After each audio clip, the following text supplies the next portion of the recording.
Title: At our anniversary dinner, my wife brought me a special drink. My daughter pulled my sleeve and whispered, "Don't drink that, just watch." On her phone was footage from her dog's collar cam.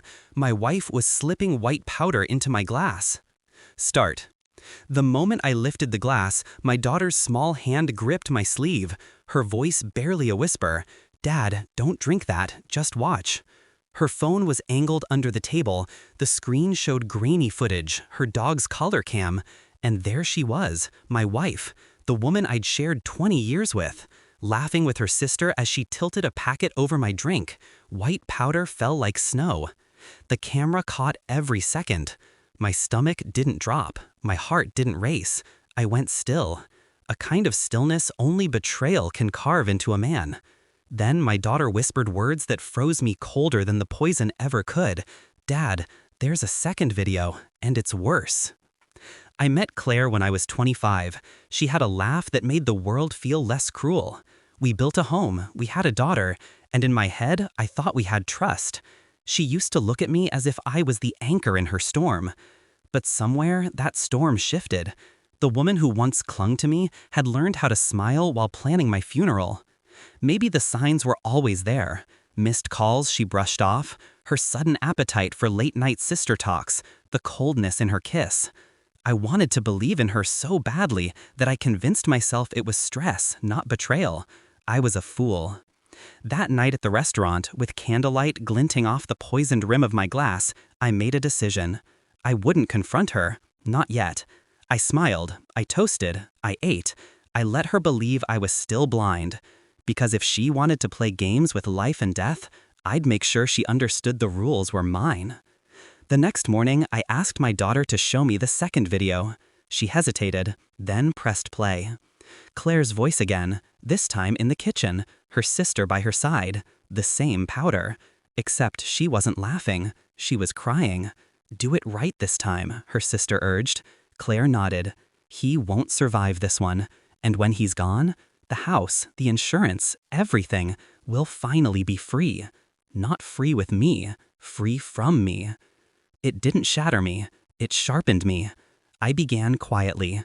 Bank accounts, property titles, passwords. She thought she was hiding her affair with her sister's husband in whispers and glances, but my daughter's camera caught that too. I gathered proof, neat folders, multiple backups, one set with my lawyer, one hidden where only my daughter knew. I stayed cordial. I kissed her cheek at breakfast. I let her believe her performance worked. Inside, I was measuring every move. 3 weeks later, I planned the dinner. Same restaurant, same table. But this time, I ordered the wine.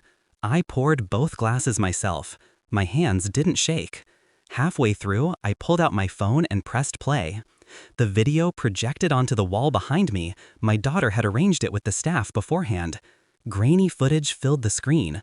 Claire, tilting powder into my drink, laughing like it was nothing. Gasps spread across the room. Strangers turned. Phones lifted. Claire's face drained of color. Her sister, seated at the far end, went rigid. I leaned close, only Claire to hear.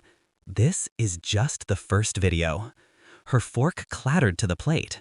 She tried denial. "It's not what it looks like." The second video cut her words to ribbons.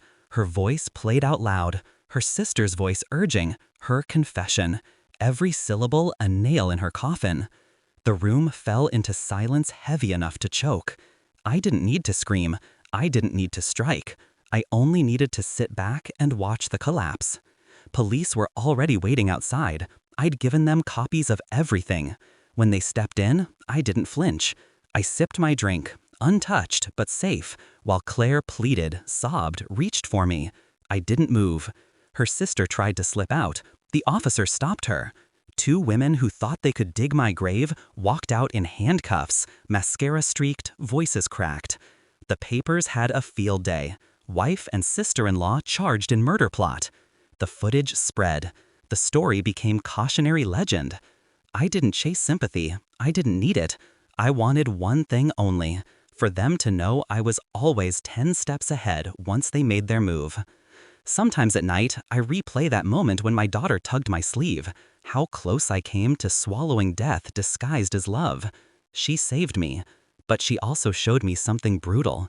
The people you trust most are the ones who can carve deepest. Do I miss Claire? No. I miss the illusion of her. And illusions are better buried than mourned. I don't raise my glass to her anymore.